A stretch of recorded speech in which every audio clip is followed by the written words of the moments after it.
किसी ने बड़े कमाल की बात कही है कि हमारे आसपास कुछ लोग ऐसे होते हैं जो अपनी परेशानी से ज्यादा दूसरों की खुशियों से परेशान होते हैं। नमस्ते दोस्तों, मेरा नाम है आरजे कार्तिक। एक राजा था जो रोजाना 100 लोगों को खीर खिलाया करता था। जो गरीब लोग थे, जरूरतमंद थे, उनकी मदद करता था, रोजाना उन्हें भोजन कराया करता था। एक दिन उस राजा की जो खीर थी उसमें गड़बड़ हो गई। हुआ ये कि हलवाई जो था वो बर्तन को ढकना भूल गया और वहां उस रसोई में सांप आ गया और सांप ने उस खीर में विष यानी कि जहर छोड़ दिया।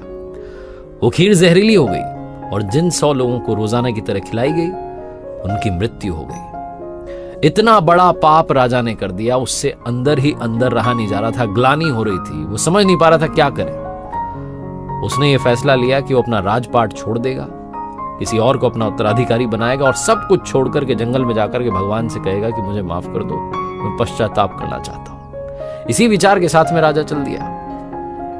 जब वो जंगल की तरफ रवाना हुआ तो शाम होने को आई। एक गांव रास्ते में आया, उसे लगा कि आज यहीं विश्राम कर लेते हैं। तो उसने पता लगाया कि कोई ऐसा घर है, वहां चौपाल पर कुछ लोग बैठे हुए थे। उनसे पूछा कोई ऐसा घर है जिसमें भक्ति करने वाले लोग रहते हैं। तो गांव वालों ने कहा कि हाँ जी, एक घर है जिसमें भाई बहन रहते हैं, वो दोनों भक्ति करते हैं, वहां रुक जाओ। राजा वहां गया, जाकर के कहा कि मुझे मदद चाहिए, मुझे रुकना है आज शाम, कल सुबह मैं निकल जाऊंगा। उन भाई बहनों ने कहा अरे आइए आइए, स्वागत किया। जो बहन थी वो रोजाना सुबह जग करके ध्यान करती थी, ईश्वर की आराधना करती थी, मेडिटेशन करती थी। उसके बाद में, ध्यान के बाद में वो नाश्ता बनाती थी, दिन का रूटीन फॉलो करती थी। तो अगली सुबह वो जगी, ध्यान में बैठी, लेकिन उसके बाद उठी नहीं। बहुत समय हो गया। जब वो ध्यान से उठी तब तक बहुत देर हो गई थी। भाई जो था वो चिढ़ने लगा, गुस्सा करने लगा कि दीदी तुमने क्या कर दिया, हमारे घर में मुसाफिर रुका है, उसे भोजन कराना है, उसे भेजना है, तुम इतनी देर से जगी। तो बहन अपने भाई को बताने लगी कि क्या बताऊं, आज ध्यान में ऊपर वाले की सभा लगी थी और ईश्वर जो थे वो फैसला नहीं कर पा रहे थे कि क्या करना है। एक मसला ऐसा आ गया था। तो भाई ने पूछा क्या हो गया। तो बहन ने बताया कि एक राजा है जिसने 100 लोगों को जहरीली खीर खिला दी और वो सब उससे गलती से हुआ, भूल से हुआ। अब ईश्वर फैसला नहीं कर पा रहे हैं कि ये जो पाप है इसका ये किसको लगेगा, राजा को लगेगा, उस सांप को लगेगा जिसने जहर छोड़ दिया बर्तन में, या उस हलवाई को लगेगा जिसने वो बर्तन ढका नहीं। ये फैसला चल रहा था, बहुत लंबी बहस चल रही थी, उनकी सभा लगी हुई थी प्रभु की। तो राजा ने जैसे ही सुना उसको समझ में आया कि मेरा वाला मैटर चल रहा है। तो उसने पूछा उस बहन से कि अरे क्या हुआ फिर। तो उस लड़की ने कहा कि अभी फैसला हुआ नहीं है, कल का इंतजार करना पड़ेगा। राजा जो था उसे लगा कि अरे तो मुझे फिर से रुकना पड़ेगा, आज इस फैसले को तो जानना है कि किसको पाप लगेगा।